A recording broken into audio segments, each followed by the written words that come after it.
તો નમસ્કાર દર્શક મિત્રો, સ્વાગત છે તમારું અમારી આ યુટ્યુબ ચેનલમાં।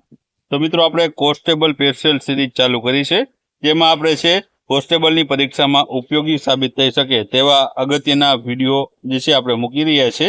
તેમાં મિત્રો આપણે છે આ વિડીયોમાં રાષ્ટ્રપતિ વિશેની અગત્યની માહિતી જોવાના છે, જેમાં આપણે છે રાષ્ટ્રપતિને લગતા તમામે તમામ અનુચ્છેદો, રાષ્ટ્રપતિની ચૂંટણી, રાષ્ટ્રપતિના શપથ, રાષ્ટ્રપતિ ઉપર જે મહાભિયોગની પ્રક્રિયા થાય છે તેના વિશેની માહિતી, ઉપરાંત છે તેનો કાર્યકાળ કેટલો રહેશે, સત્તા શું હશે તેની વગેરે માહિતી આપણે છે આ વિડીયોમાં જોવાના છે।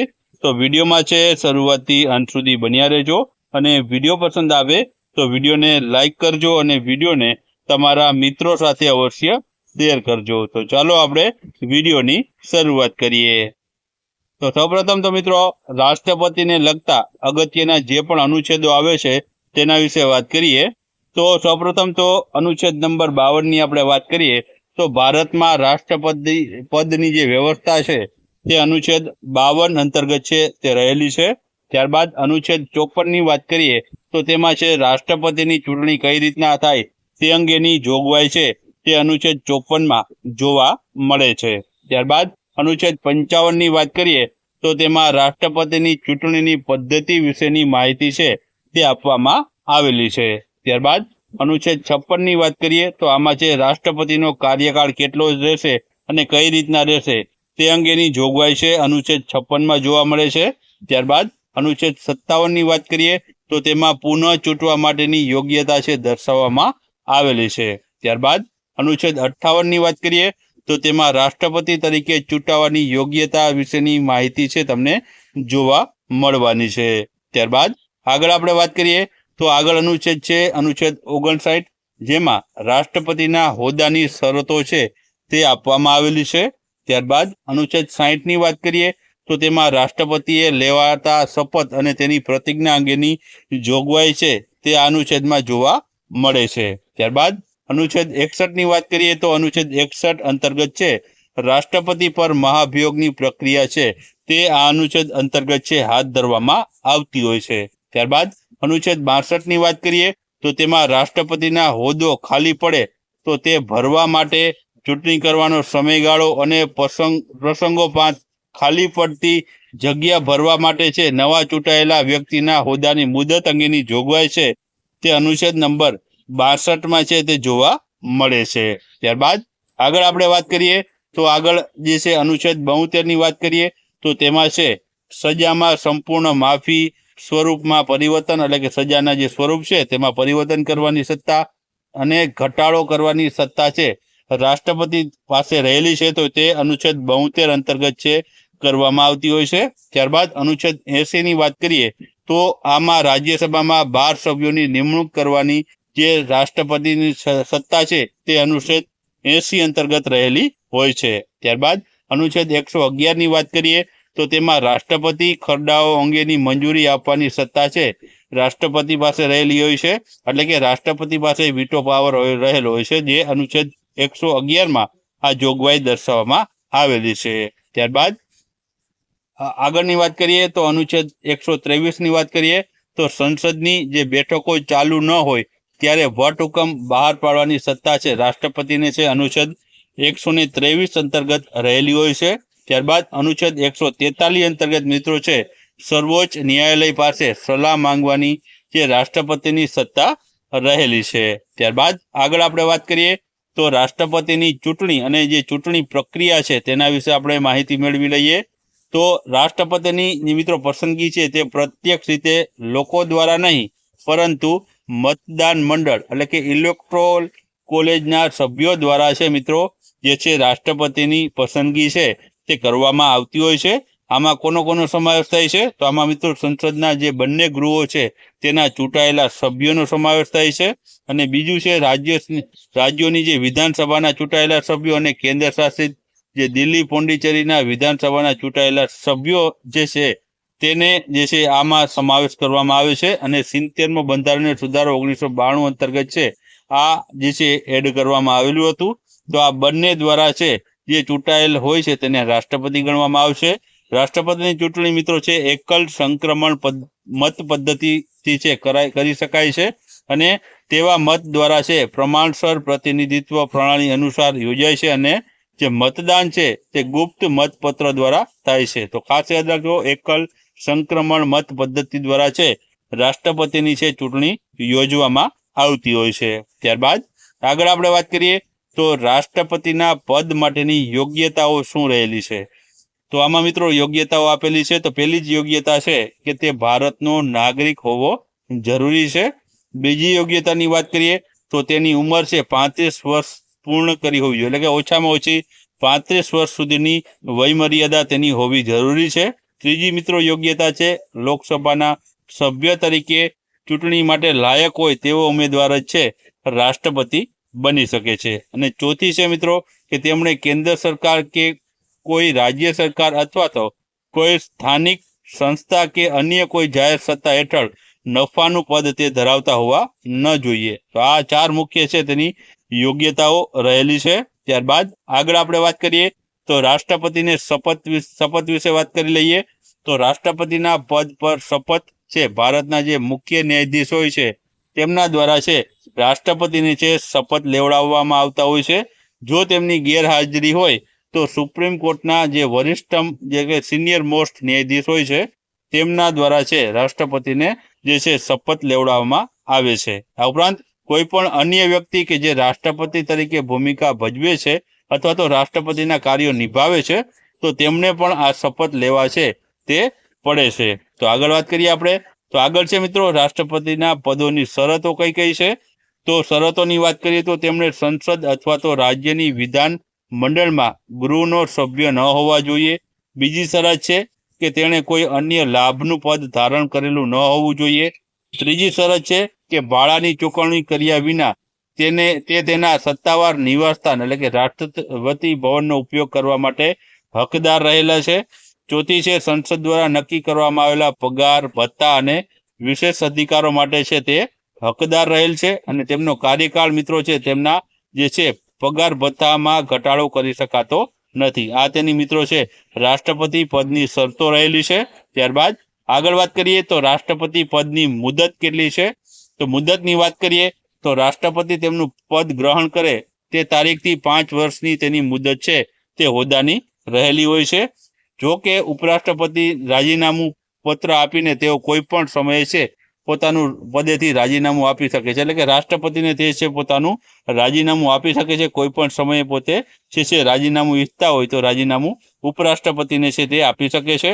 આ ઉપરાંત મહાભિયોગની પ્રક્રિયા દ્વારા પણ છે તેની મુદત પૂરી થાય છે અને તેઓને છે પહેલા જ તેના પદ પરથી દૂર છે તે કરી શકાય છે. આ ઉપરાંત રાષ્ટ્રપતિ છે મિત્રો તેમના અનુગામી જવાબદારી સંભાળે ત્યાં સુધી તેમના કાર્યકાળના 5 વર્ષથી જે છે વધુ સમય માટે પદ સંભાળી શકે છે. આ ઉપરાંત તેઓ આ પદ માટે ફરીથી ચૂંટાવા માટે પણ લાયક છે. એટલે કે એકવાર તમે રાષ્ટ્રપતિ બન્યા બાદ ફરીથી તે રાષ્ટ્રપતિની ચૂંટણી લડી શકે છે. ત્યારબાદ આગળ વાત કરીએ તો રાષ્ટ્રપતિ ઉપર મહાભિયોગની પ્રક્રિયા છે કઈ રીતના થાય છે. તો મિત્રો બંધારણના ઉલ્લંઘન બદલ છે મિત્રો મહાભિયોગની પ્રક્રિયા છે તે દ્વારા છે રાષ્ટ્રપતિને પદ પરથી છે દૂર કરી શકાય છે. હવે આ માટે મિત્રો છે મહાભિયોગની પ્રક્રિયા સંસદના કોઈ પણ ગૃહમાંથી છે તે શરૂ છે તે કરી શકાતી હોય છે.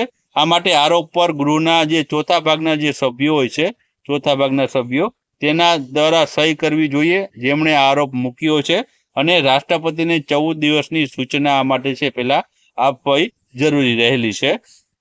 ત્યારબાદ મહાભિયોગનો ઠરાવ તે ગૃહની કુલ સદસ્યના 2/3 બહુમતીથી પસાર થયા પછી જ તેઓ બીજા ગૃહમાં છે તેને મોકલવામાં આવતું હોય છે. એટલે એક ગૃહમાં પહેલા 2/3 બહુમતી મળે ત્યારબાદ બીજા ગૃહમાં છે તેને મોકલવામાં આવે છે.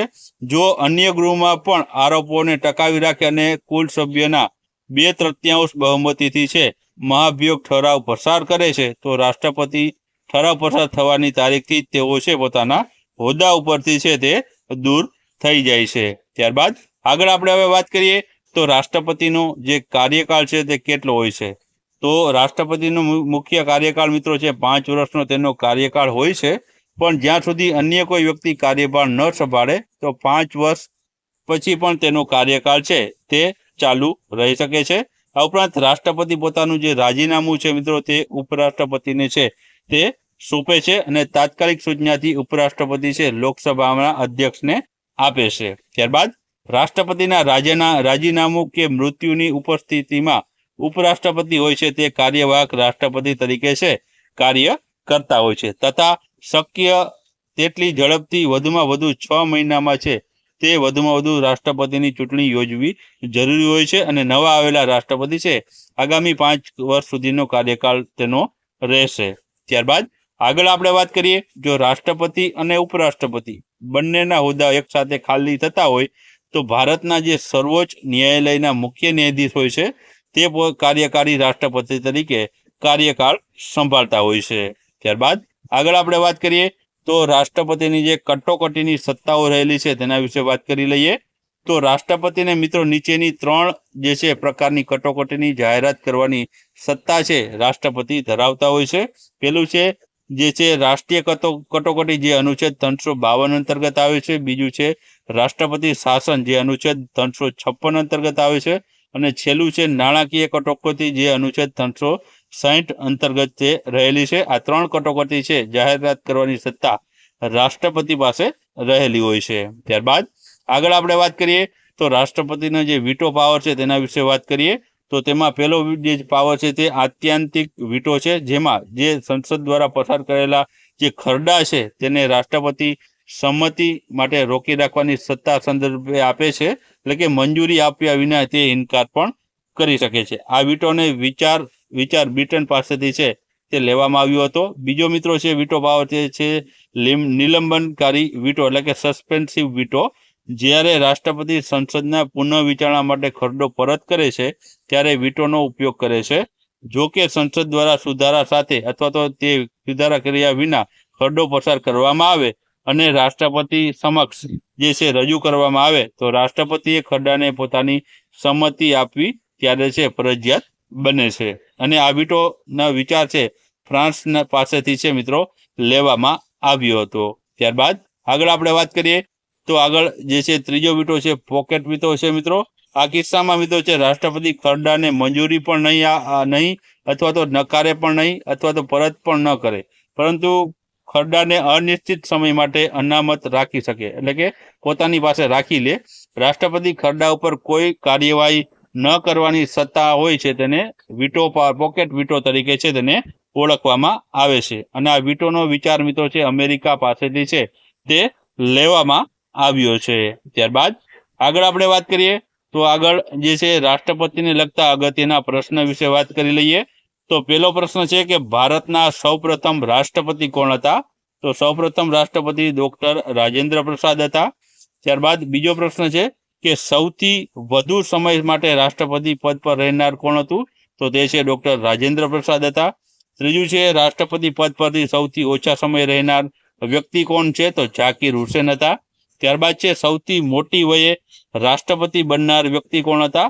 તો તે હતા મિત્રો આર વેંકટ રામન હતા, જેઓ 93 વર્ષની વયે છે તેઓ રાષ્ટ્રપતિ બન્યા હતા. ત્યારબાદ સૌથી નાની વયે રાષ્ટ્રપતિ બન્યા હોય વ્યક્તિ તો તે છે નીલમ સંજીવ રેડ્ડી, જેઓ 64 વર્ષની વયે રાષ્ટ્રપતિ બન્યા હતા. ત્યારબાદ પ્રથમ બિનહરીફ રાષ્ટ્રપતિ કોણ બન્યા હતા? તો તે છે નીલમ સંજીવ રેડ્ડી છે તે બિનહરીફ રાષ્ટ્રપતિ બન્યા હતા. ત્યારબાદ સૌપ્રથમ દલિત રાષ્ટ્રપતિ કોણ બન્યું હતું? તો તે હતા KR નારાયણ છે, તેઓ પ્રથમ દલિત રાષ્ટ્રપતિ હતા. ત્યારબાદ પ્રથમ મુસ્લિમ રાષ્ટ્રપતિ કોણ હતા? તો તે હતા ઝાકીર હુસેન છે, તેઓ પ્રથમ મુસ્લિમ રાષ્ટ્રપતિ હતા. ત્યારબાદ આગળ આપણે વાત કરીએ તો આગળ જે પ્રથમ મહિલા રાષ્ટ્રપતિ કોણ બન્યા હતા? તો પ્રતિભા દેવીસિંહ પાટીલ. પ્રતિભા પાટીલ છે તેઓ મિત્રો પ્રથમ મહિલા રાષ્ટ્રપતિ બન્યા હતા. ત્યારબાદ સૌથી વધુ વખત વટહુકમ બહાર પાડનાર રાષ્ટ્રપતિ કોણ હતા? તો તે હતા ફખરુદ્દીન અલી અહેમદ હતા. ત્યારબાદ પ્રથમ વખત કાર્યકારી રાષ્ટ્રપતિ કોણ બન્યું હતું? તો તે હતા વીવી ગિરી છે, તે પ્રથમ વખત કાર્યકારી રાષ્ટ્રપતિ બન્યા હતા. ત્યારબાદ બીજી વખત કાર્યકારી રાષ્ટ્રપતિ કોણ બન્યું હતું? તો તે હતા મોહમ્મદ હિદાયતુલ્લાહ છે, તેઓ બીજી વખત કાર્યકારી રાષ્ટ્રપતિ બન્યા છે.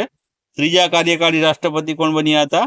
તો તે હતા બીડી જત્તી છે, તેઓ ત્રીજા નંબરના કાર્યકારી રાષ્ટ્રપતિ બન્યા હતા. અને હાલના રાષ્ટ્રપતિ તમને પૂછવામાં આવે તો હાલના રાષ્ટ્રપતિ છે દ્રૌપદી મુર્મુ છે, જેઓ છે પ્રથમ જે મહિલા જે રાષ્ટ્રપતિ છે જે આદિવાસીમાંથી આવે છે તેઓ છે તે રાષ્ટ્રપતિ પદ ઉપર હાલ રહેલા છે.